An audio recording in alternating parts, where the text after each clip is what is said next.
देखो, आज हम लोग 11th क्लास की त्रिकोणमिति पढ़ेंगे। क्या पढ़ेंगे? त्रिकोणमिति, बिल्कुल स्टार्टिंग से। तो सबसे पहले त्रिकोणमिति का मतलब क्या होता है वो समझो। त्रि का मतलब होता है तीन, कोण और मिति का मतलब होता है अध्ययन करना। अध्ययन करना यानी त्रिकोणमिति का मतलब होता है तीन कोणों का अध्ययन करना, त्रिकोणमिति कहलाता है। क्लियर? अब अगर इसको इंग्लिश में बोला जाए तो इंग्लिश में इससे बोला जाता है ट्रिगोनोमेट्री। ट्रिगोनोमेट्री। ट्राई का मतलब होता है थ्री, गोनो का मतलब होता है भुजा यानी साइड, और मेट्री का मतलब होता है अध्ययन करना। अध्ययन करना यानी तीन भुजाओं का अध्ययन करना ट्रिगोनोमेट्री कहलाता है, और तीन कोणों का अध्ययन करना त्रिकोणमिति कहलाता है। मतलब यहाँ पर तीन कोण आ रहे हैं और तीन भुजा आ रही है। तो तीन कोण और तीन भुजा किसमें आती हैं? त्रिभुज में। त्रिभुज में तीन कोण होते हैं, ए बी सी। तीन भुजा होती हैं, ए बी और सी। ये कोण ए, कोण बी, कोण सी। ये शीर्ष ए, शीर्ष बी और शीर्ष सी।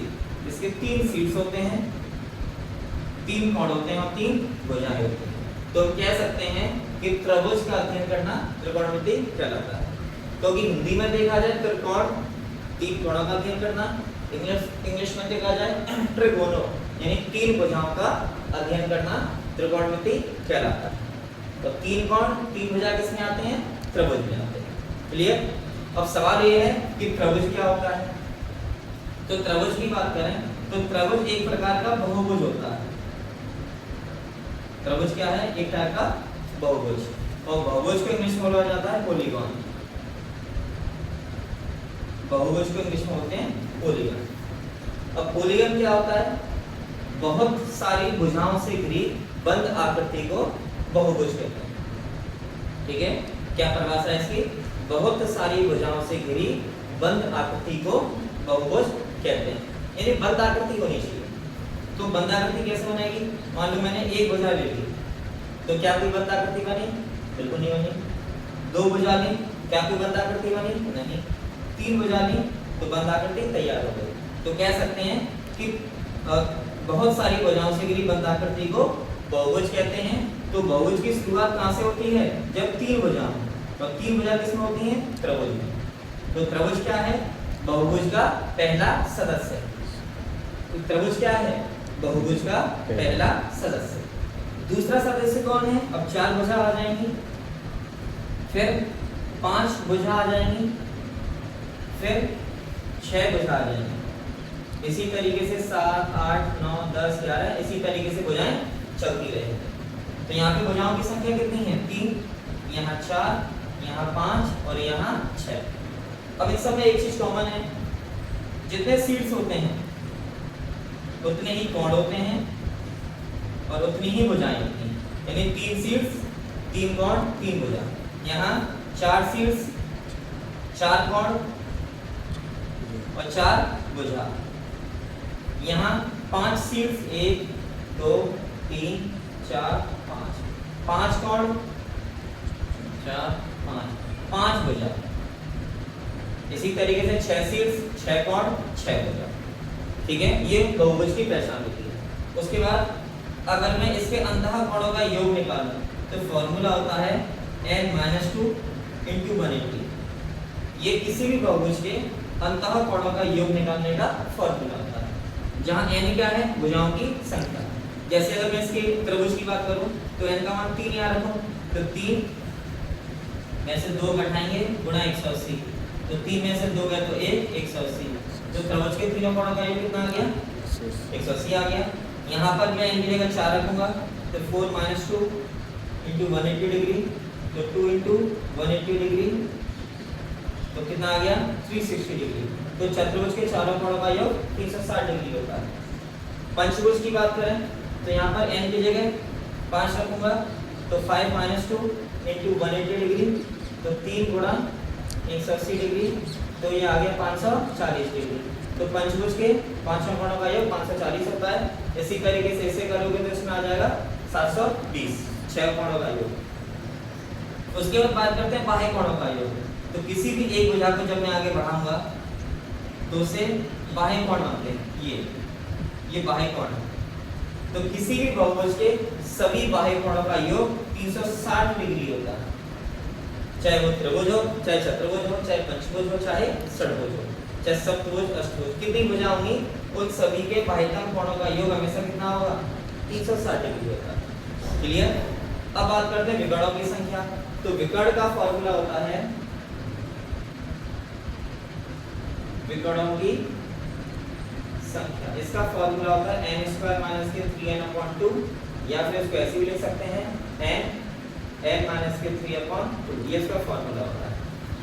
ठीक है, जहां n क्या है? भुजाओं की संख्या। जैसे त्रिभुज में कितनी भुजाएं हैं? 3। यहाँ पे 3 रख के देखो, तो 3 × 9 - 3 × 9, तो कट के कितना आ गया? 0। यानी त्रिभुज में एक भी विकर्ण नहीं होता। चतुर्भुज में कितनी भुजा होती है? 4। तो यहाँ 4 रख के देखो, 4 × 6 = 16 - 3 = 12 बटे 2, तो 4/2 कितनी आ गई? इसमें 2 भुजाएं होगी, मतलब 2 विकर्ण होते हैं। ठीक है, पंचभुज में कितनी भुजा होती है? 5। तो 5 × 25 - 5 = 15, तो 10/2 कट के कितना आ गया? 5। तो इसमें 5 विकर्ण होंगे।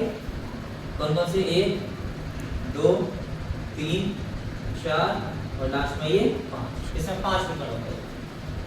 षटभुज में 6 भुजा होती हैं। तो 6 × 36 - 36 = 18/2, तो 18/2 कितना आ गया? 9। तो 1, 2, 3, 4, 5, 6, 7, ठीक है, उसके बाद 8 और ये 9। इसमें 9 विकर्ण होते हैं। ठीक है, तो इस तरीके से हम लोग विकर्णों की संख्या निकाल लेते हैं। इतना समझ आ गया? ये किसके बारे में है? विकर्ण के बारे में। ठीक है, नोट कर लो और इसका एक फोटो खींच लो।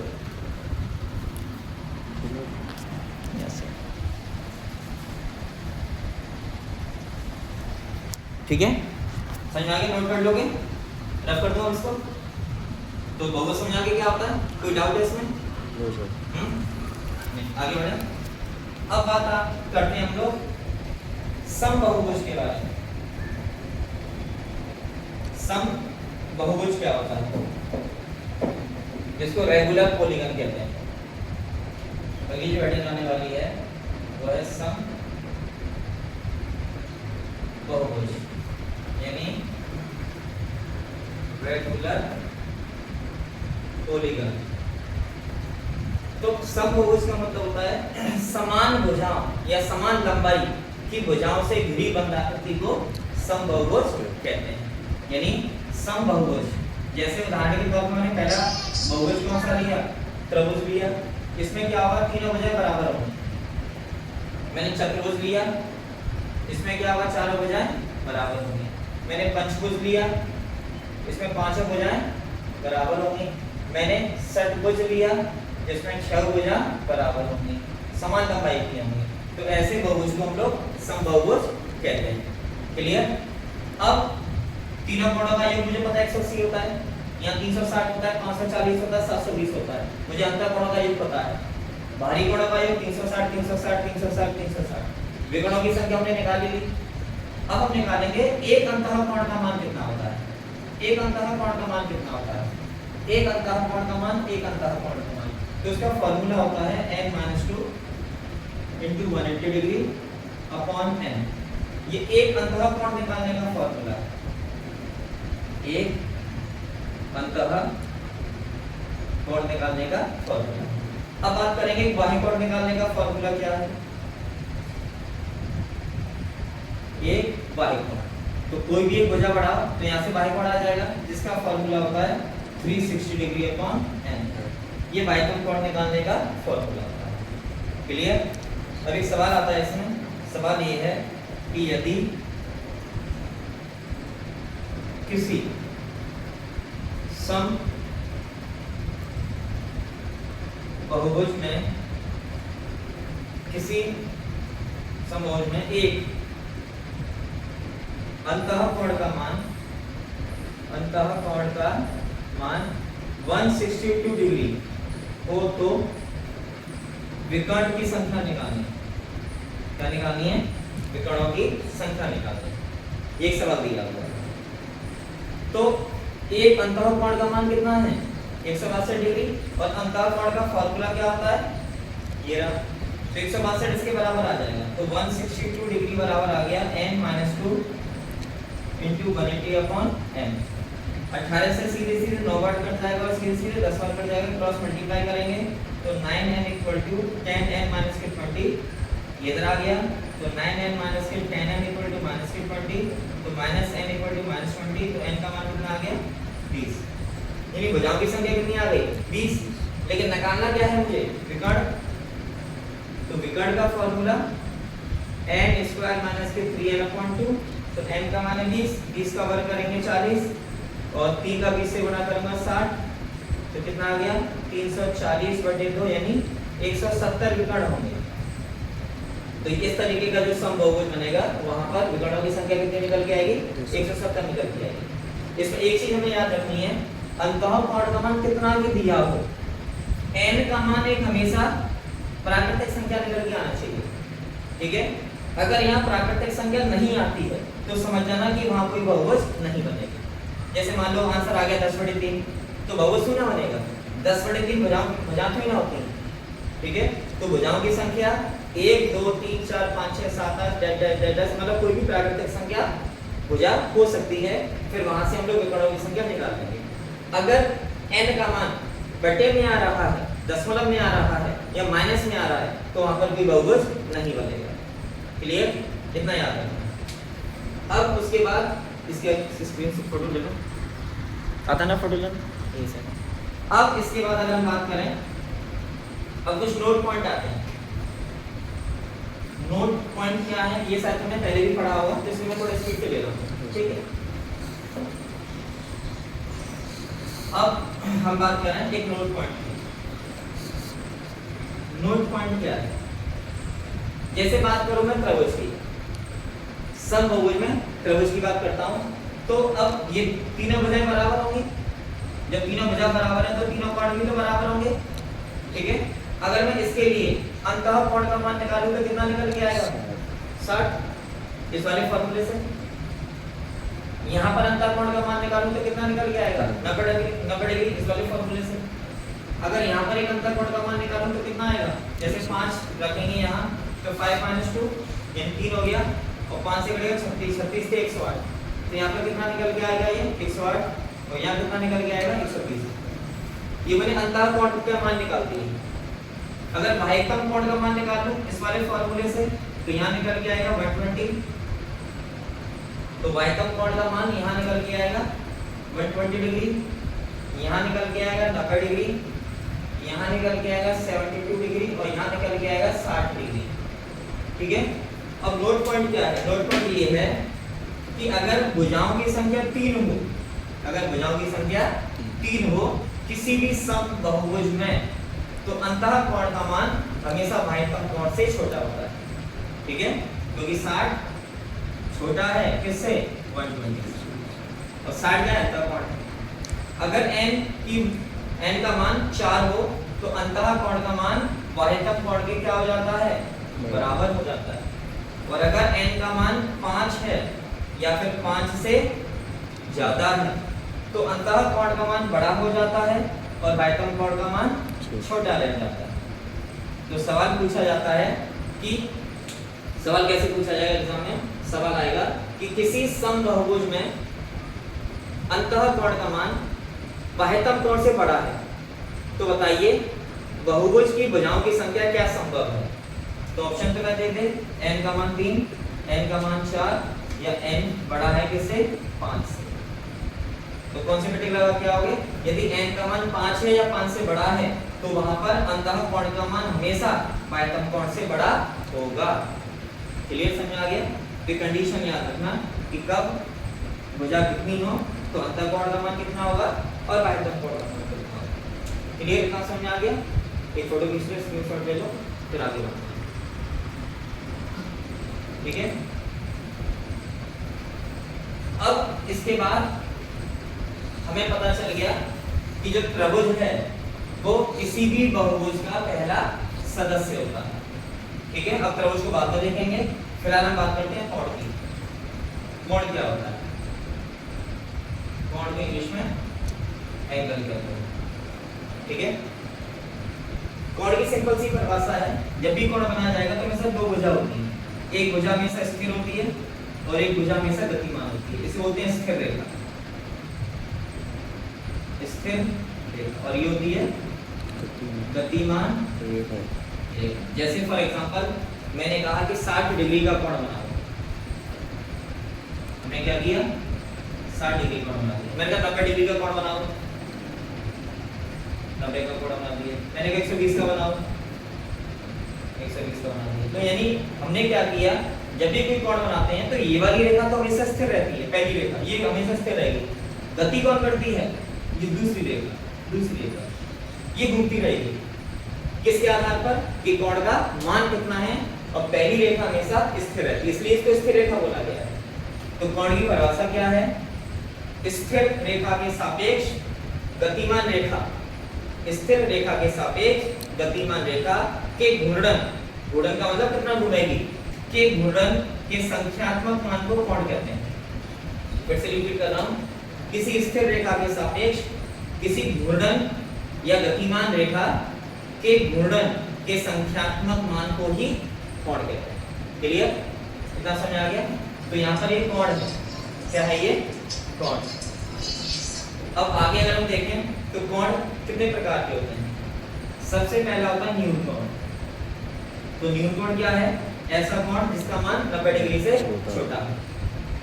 दूसरा आता है समकोण, ऐसा कोण जिसका मान 90 डिग्री के बराबर होता है, उसको समकोण कहते हैं। तीसरा आता है अधिक कोण, तो ऐसा कोण जिसका मान 90 डिग्री से बड़ा और 390 डिग्री से बड़ा और 180 डिग्री से छोटा होता है, उसको अधिक कोण कहते हैं। चौथा आता है सरल रेखीय कोण,